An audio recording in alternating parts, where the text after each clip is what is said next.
On débute. Alors, on constate que M. Demers est en salle. Madame Desmeules. Présente. Madame Dufour. Présente. Monsieur Boyer. Présent. Monsieur Khalil. Présent. Monsieur Maurras. Présent. Et Monsieur Borne. Présent, bon mercredi tout le monde. Bonjour tout le monde. Alors, je vous rappelle que la présente séance est enregistrée et disponible sur le site de la Ville. Monsieur Ulysse, la parole est à vous. Donc, bonjour, nous débutons avec le point 14.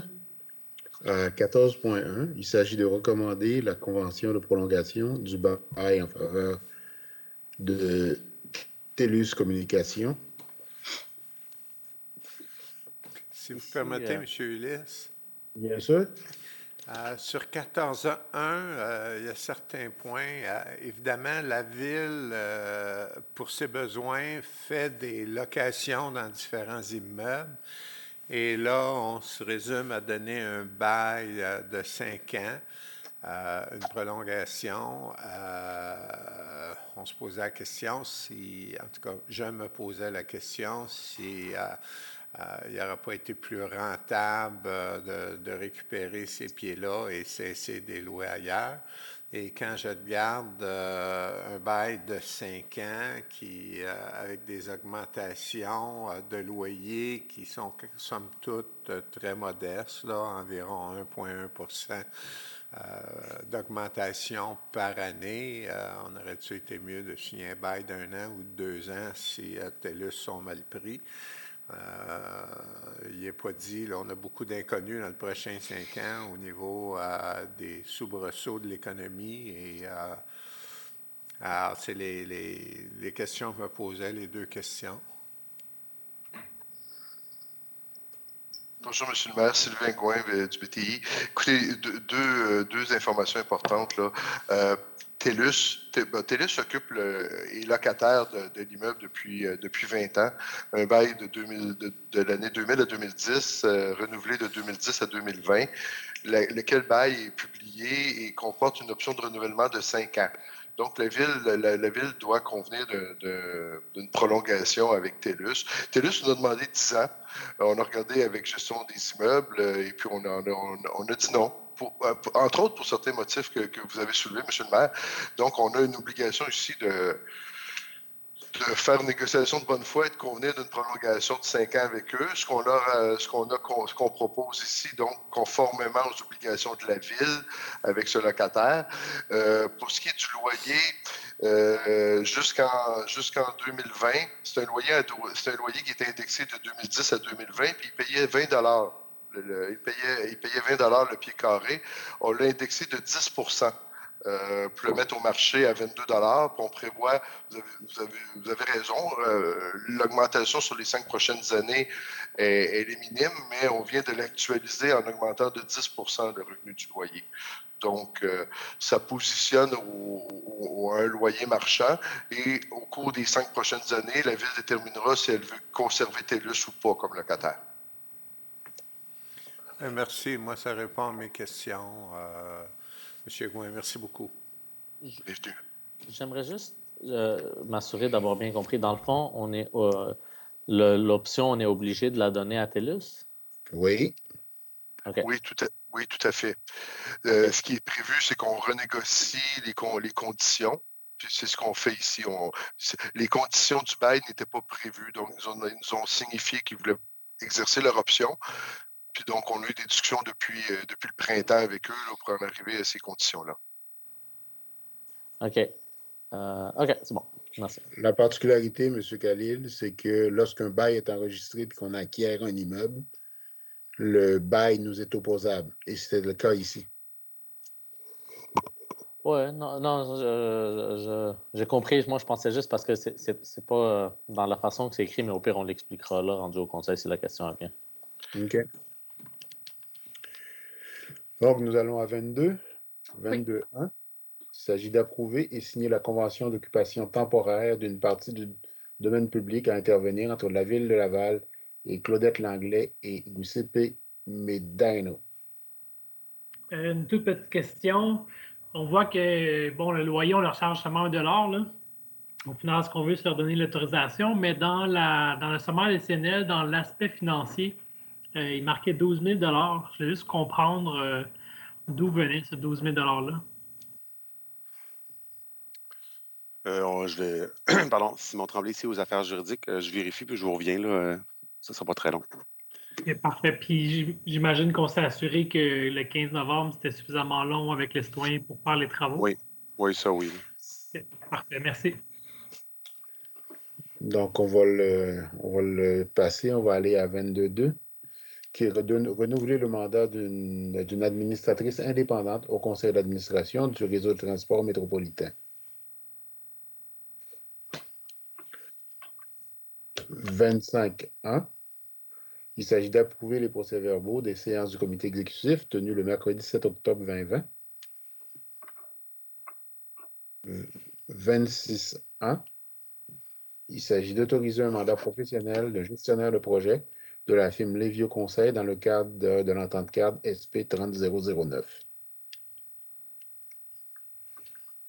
26.2. Il s'agit d'autoriser aussi un mandat à Lévio dans le cadre de la même entente.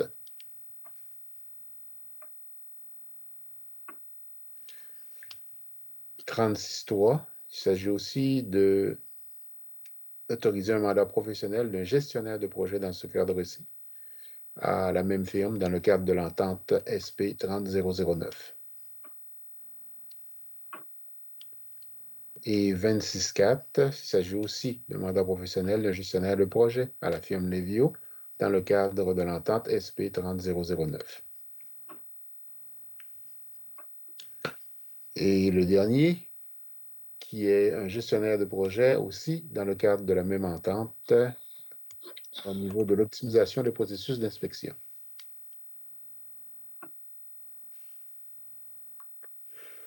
28.1, il s'agit de déposer le rapport concernant les acquisitions de placements réalisées le 30 juin 2020. 28.2, il s'agit de déposer aussi le rapport concernant les acquisitions de placements réalisées le 8 septembre 2020. Et 28.3, il s'agit de déposer le rapport de matière d'information sur les déboursés.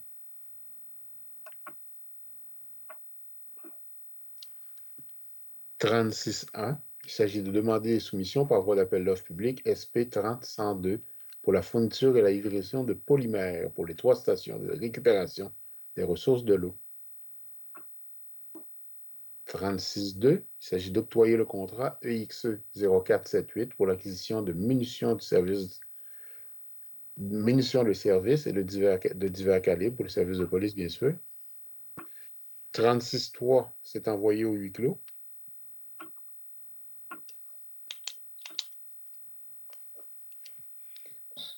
36.4, il s'agit de demander des soumissions par voie d'appel d'offres public SP 30-152 pour les services de location d'une excavatrice amphibie avec opérateur.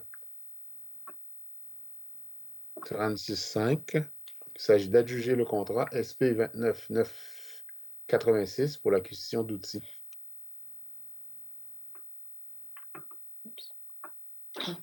36.6, il s'agit de demander des soumissions par voie d'appel d'offres public au SSP 29-803 pour les services professionnels intégrés. Oui, j'aimerais commenter. J'ai une question. Là. Tout d'abord, je suis très heureux de voir qu'on avance dans le projet. C'est demandé par le milieu. Donc, je me demandais à ce niveau-ci, je regardais le plan, est-ce qu'il va y avoir, est-ce qu'on s'attend, est-ce que ça va être une glace similaire à la grande glace qu'on a présentement? Et est-ce qu'il va y avoir, par exemple, des estrades? On ne voyait pas, là, en tout cas, j'avais de la misère à voir dans ce qui est demandé, où est-ce qu'on se dirige à ce niveau-là? Bonjour, M. Bond. Nicolas Mquebert, gestion des immeubles. Et oui, c'est la grandeur de la glace, une glace conventionnelle, de la bonne grandeur. Mais pour les estrades, je dois vous revenir. Je pourrais vous revenir d'ici la fin du TU. Bonjour, M. Bond, Christian Mollet. Je vais ajouter au commentaire de Nicolas. Au programme, il est prévu une glace avec 500 places pour spectateurs en fait d'estrade. Ah, OK, jusqu'à 500 places, d'accord, merci. Ouais. Parfait. OK.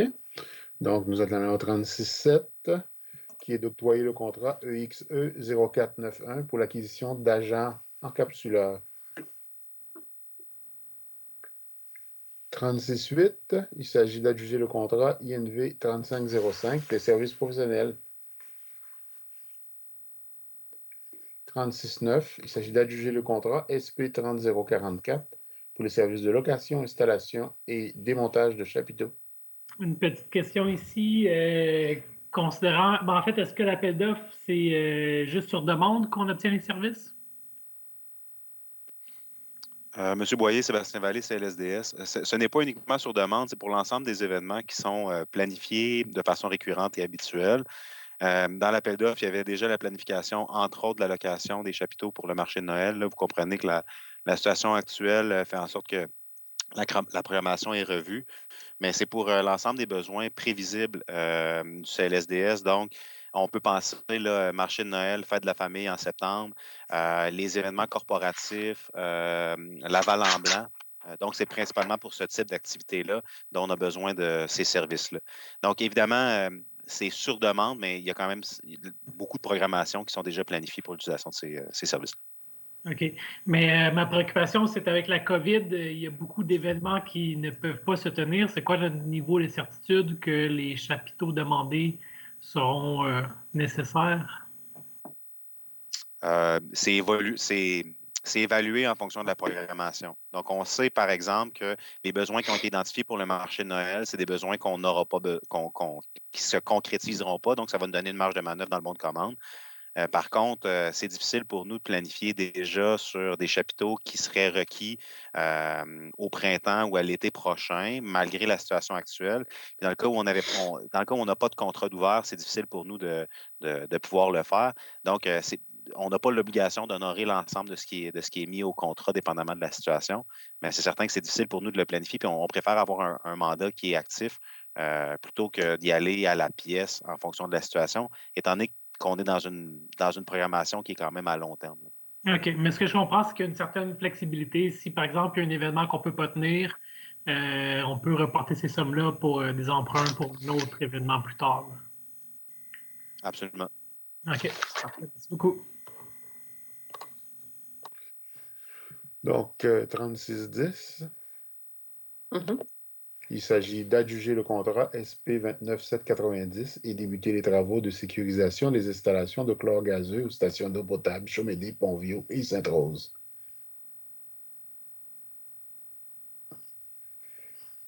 « 41. Il s'agit de facturer le Centre intégré de services sociaux et de santé de Laval pour la période du 14 avril au 2 juin 2020. J'avais une question par rapport à ça, si vous me permettez. Quand on lit la communication, on voit que, bon, c'est des agents de sécurité. On regarde dans les documents joints, on a, comment dire, un tableau là, qui explique les montants de factures. Ma première question, une question de compréhension, est-ce qu'on doit comprendre que ce sont nos policiers de la ville qui ont joué le rôle d'agents de sécurité?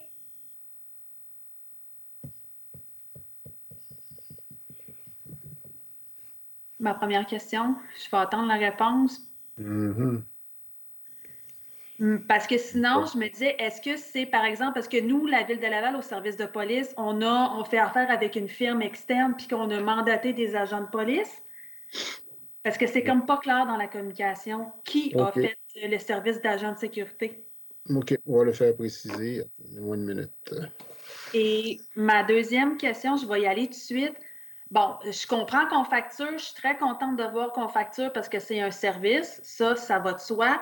Sauf que je me dis, éventuellement, là, au niveau des besoins d'agents de sécurité, le CI3S, est-ce que ça serait possible qu'ils fassent affaire avec une firme d'agents de sécurité? Si jamais ce sont des agents de police de chez nous, je me dis, mon Dieu, un agent de sécurité d'une firme privée aurait très bien pu faire l'affaire aussi. Pourquoi mettre nos agents de police? Parce que je trouve que ça crée aussi peut-être un précédent. Là. Maintenant, on peut peut-être dépanner une fois ou deux, sinon, j'aimerais pas là, que ça devienne récurrent dans le temps. Ben, vous comprenez probablement que dans le cas de la COVID, c'est toutes des choses qui ont été faites en urgence. Non, mais je vais le faire vérifier puis je vous reviens. Donc, on va le laisser ouvert.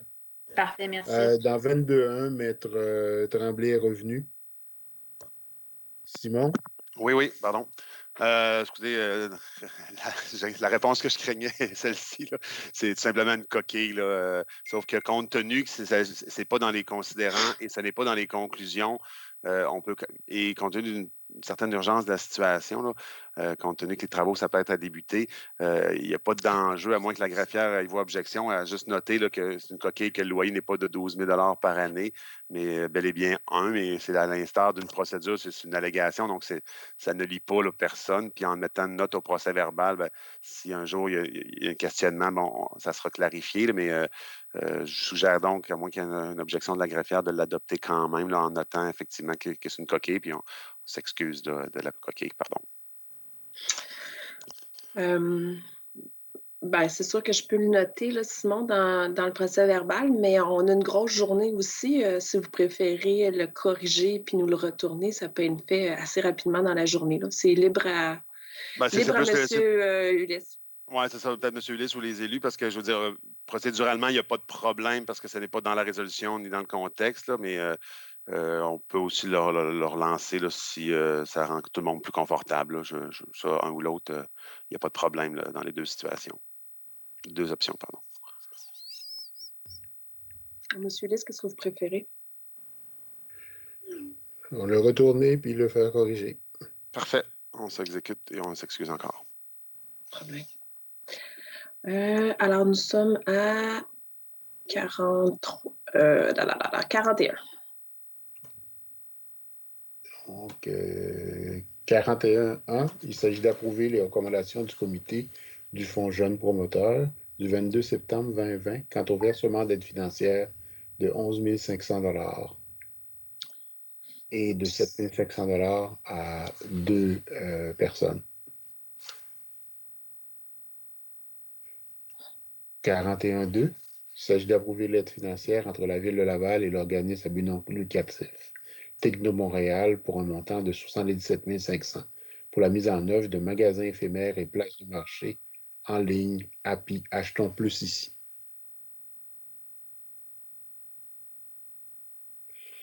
Dans le cadre de 41, il y a Mme Bélanger qui aurait la réponse. Donc, Mme Bélanger, je vous laisse aller. En fait, c'était spécifiquement dans le cadre de ce bail-là, parce que vous vous souviendrez, c'est des sans-abri pour lesquels on avait ouvert ce centre-là.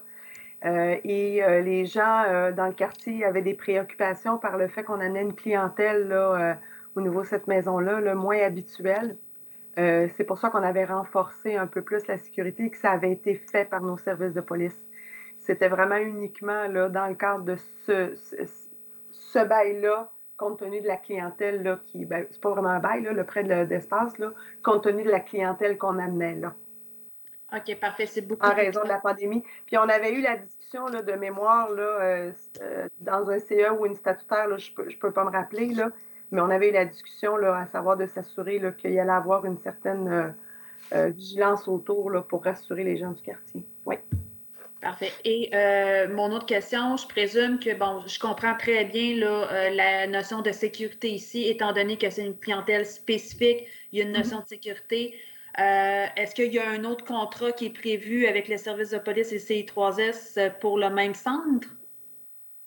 Ça, il faudrait que je vous revienne. Ça, je ne le sais pas là, pour la suite. Là, puis là, Benoît n'est pas là aujourd'hui, mais on va aller je vais aller vérifier tout de suite là, avec nos collègues là, de la GI et du CCMU. Là. Suzy, bonjour, Nicolas Moukaibert. Je vous confirme que non, c'est pas mal exceptionnel cette fois-là. Dans l'ensemble des autres baux, actuellement, c'est le CI3S qui fournit ses propres équipes d'agents de sécurité à ma connaissance. Je n'ai rien vu d'autre passer où est-ce que on a eu à engager nous autres même les agents de sécurité. Parfait, merci. Merci, Nicolas. Donc, on adopte, M. Ulysse? Oui, on peut adopter, oui. Merci. Nous sommes donc à 41.3. 41.3, oui. 41.3, il s'agit d'approuver et autoriser la signature des réquisitions d'inspection radiation volontaire pour le compte de l'entreprise Oligomédic Inc., financée dans le cadre des fonds locaux d'investissement et fonds locaux de Solidarité Laval. 43.1, il s'agit d'accepter la demande de dérogation mineure DM 2020-37. 43.2, il s'agit d'entreprendre des procédures judiciaires requises pour assurer le respect du règlement L2000 sur le lot 4 866 118 du cadastre du Québec. 43.3, on l'envoie. Monsieur Oui. Monsieur Ulysse, est-ce que vous Oui. m'entendez? Oui, oui, Ok. désolé. J'avais une question, 43.2. Je voulais en fait savoir si on avait validé les raisons du retard parce que des travaux en juillet, pour personnellement là, être déménagé, avoir fait des travaux cette année, c'est pas évident de trouver des entrepreneurs. Donc, je voulais juste m'assurer qu'on avait validé parce que les travaux, les gens avaient eu une extension pour faire des travaux cet été. Mais c'est ça, comme ça ne s'est pas fait, bon, je comprends, mais en même temps, s'il y a un enjeu de disponibilité, ce serait peut-être une tolérance serait nécessaire. Est-ce qu'on l'a validé? Bonjour, Mme Dufour, c'est Nathalie Martin du service de l'urbanisme. Je sais qu'on avait laissé un délai, effectivement, c'était bien inscrit là, dans la description des actions, là, qu'on avait quand même laissé de novembre à juillet pour faire les travaux. Mais étant donné la COVID, je vais faire la vérification puis je vais vous revenir au courant du CA si je suis capable. Je vais vérifier s'il y a un délai qui peut être donné. Il y aurait pu avoir un délai supplémentaire en raison là, de la difficulté de trouver de la main-d'œuvre aussi, étant donné que plusieurs personnes sont en même temps. Je vais le valider puis je vous reviens. OK, parfait. On laisse ouvert, M. Ulysse? Oui. 43.3, on l'envoie au huis clos. 43.4, il s'agit de déposer le rapport mensuel, programme d'adaptation de domicile et de maison lézardée de septembre 2020. 43.5, il s'agit de déposer le rapport mensuel, programme de revitalisation des bâtiments patrimoniaux en vertu du règlement L12659 de septembre 2020. 43.6, il s'agit d'accepter la demande d'un plan d'implantation et d'intégration architecturale PI 2020-121.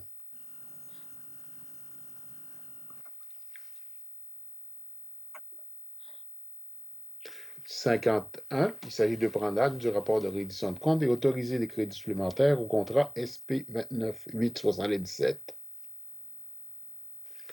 52, il s'agit de modifier l'entente et l'annexer de l'entente intervenue entre la Ville de Laval et le groupe Camisano et autoriser les honoraires supplémentaires concernant les travaux d'égout, d'aqueduc et de drainage, de préliminaires de rues, de pavage, bordures et d'éclairage par distribution souterraine dans le prolongement des rues Laguerrier et des Patis.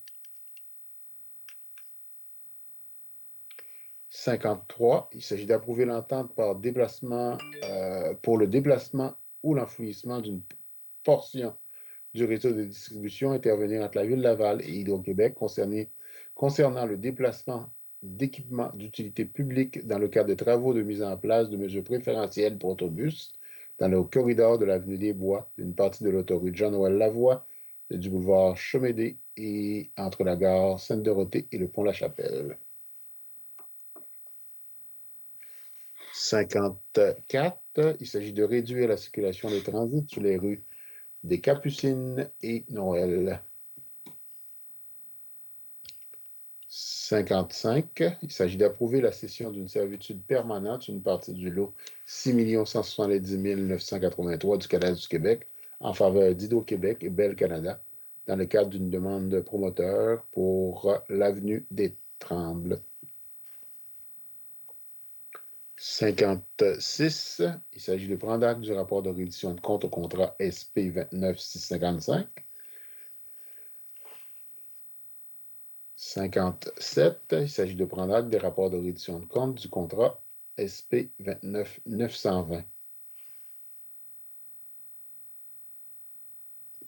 58, il s'agit de prendre acte du rapport de reddition de compte au contrat 29-264.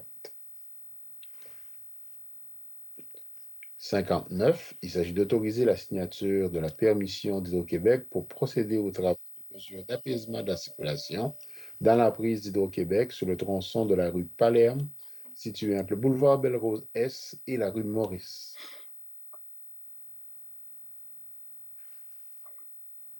Il y a M. Borne. Oui, j'avais une question.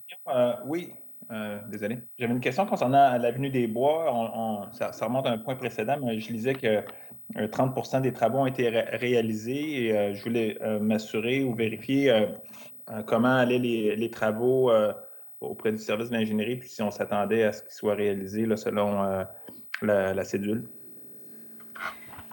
Oui, c'est Chantal Elouine. Je peux vous dire que tout le monde travaille très fort sur ce dossier-là pour compléter les travaux là, le plus rapidement possible. Il y a un suivi régulier qui est fait même par la directrice adjointe là, quotidien sur ces travaux-là pour les compléter.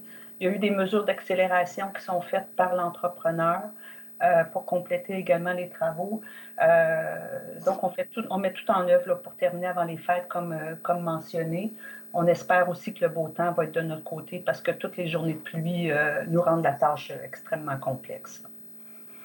Ah, d'accord. Bon, je vais essayer d'influencer là, au niveau météo de mon côté. Merci. M'avoir avisé. Si vous avez des contacts avec Mère Nature, je vous conseillerais de les utiliser pour inondation 2021. Okay. Je vais m'en garder un peu. Donc, nous allons à 54.1. Oui. Qui est de déposer le rapport final de reddition de compte au contrat INV 3080. 54.2. Il s'agit d'approuver des crédits supplémentaires au mandat initial, honoraire professionnel architecte, de la soumission 0 OSSP 29528, des travaux de rénovation complexe de l'ancienne caserne 4. J'ai une question. On parle de rénovation complète et dans un des rapports, on peut lire qu'il y avait de l'amiante dans le bas des murs et c'est pour ça qu'on doit rajouter de l'isolation. Est-ce que l'amiante a été retirée?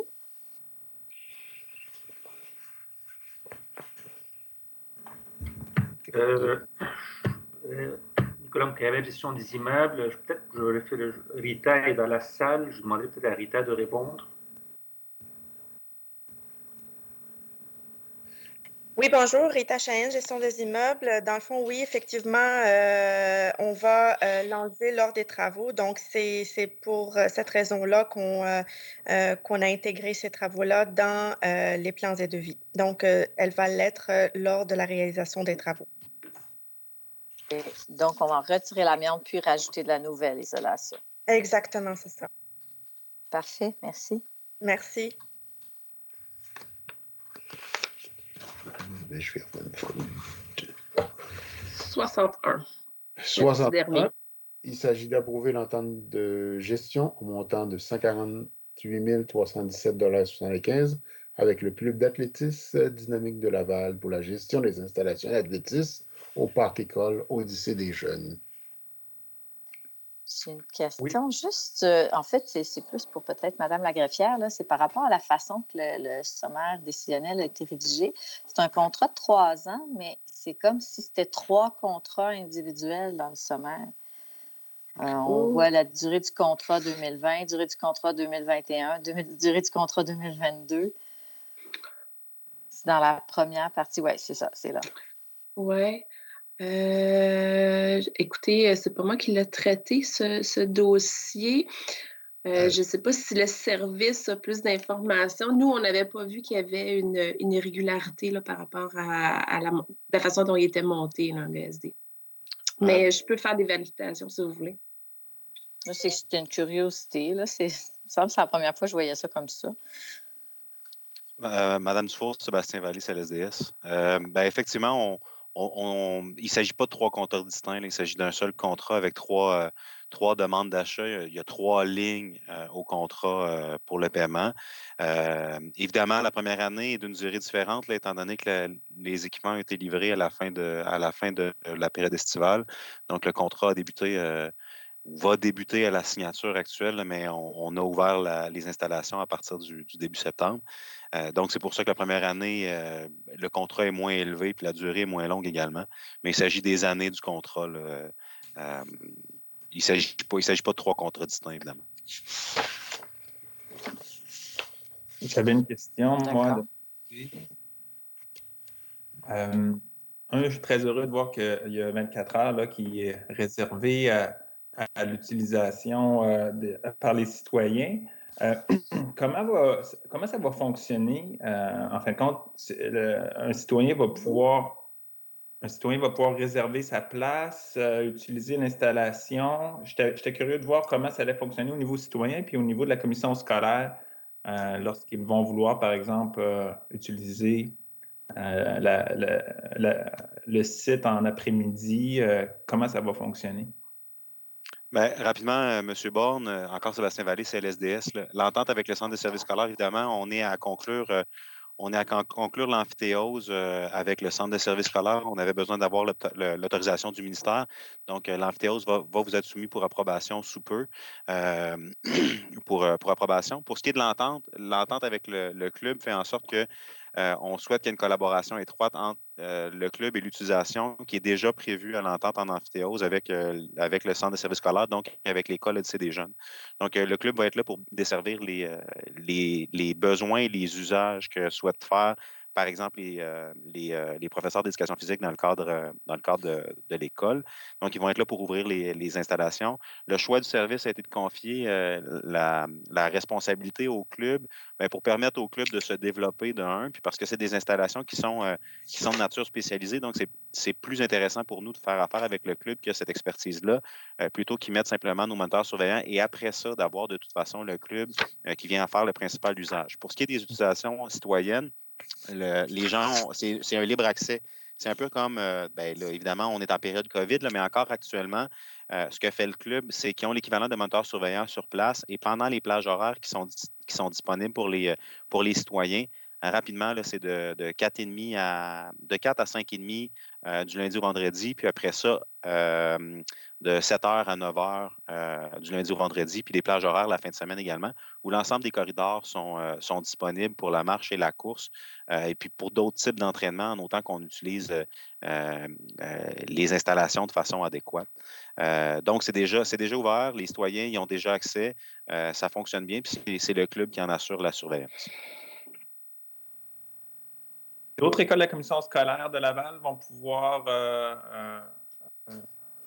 par exemple, se présenter à la représentante. C'est seulement l'école de l'Odyssée des jeunes. Non, l'entente est pour l'utilisation de l'ensemble des écoles du Centre de services scolaires. Puis, on a même des discussions aussi avec la commission scolaire sur Wilfrid-Laurier. Le club a des discussions avec la commission scolaire sur Wilfrid-Laurier. Il s'agit quand même d'un équipement sur lequel on est en amphithéose. Donc, on en jouit comme si on était propriétaire. Donc, l'entente avec le club fait en sorte que, au-delà de la période scolaire, évidemment, puis même pendant la période scolaire, il y a d'autres utilisations qui peuvent être faites, principalement des utilisations qui sont scolaires, par contre. Puis, il y a de la location également qui pourra être faite par le club de façon spécialisée. Donc, il y a une offre de service spécialisée aussi que le club va pouvoir développer en rendant disponible cette infrastructure-là pour de la location ponctuelle, par exemple pour des clubs de soccer qui devraient faire de l'entraînement spécifique à certaines plages. Merci. Et je vais terminer en lançant un défi à la haute direction. On a un site magnifique. Je sais que M. Ulysse a déjà fait de l'athlétisme dans le passé. Donc, on pourrait donner rendez-vous un dimanche, des élus contre la haute direction ou avec. Et puis, on pourrait découvrir ce site-là. Alors, je vous laisse ça à M. Ulysse pour réflexion. Moi, je suis partante, Nicolas. Nous, on prend Sébastien dans notre équipe. Moi, si les courses ne dépassent pas 30 mètres, ça me va. Monsieur Ulysse, je vais faire votre longue distance si vous le souhaitez. L'ordre du jour est épuisé, M. Ulysse. Il nous restait combien? Le 20, il a été réglé, ainsi que... Il nous en reste deux autres à Il nous reste donc transférer. 36.3 et 43.3 Ouais. qui ont été transférés, donc les gens devraient rester. Et on se rejoint sur le huis clos. Oui. Merci.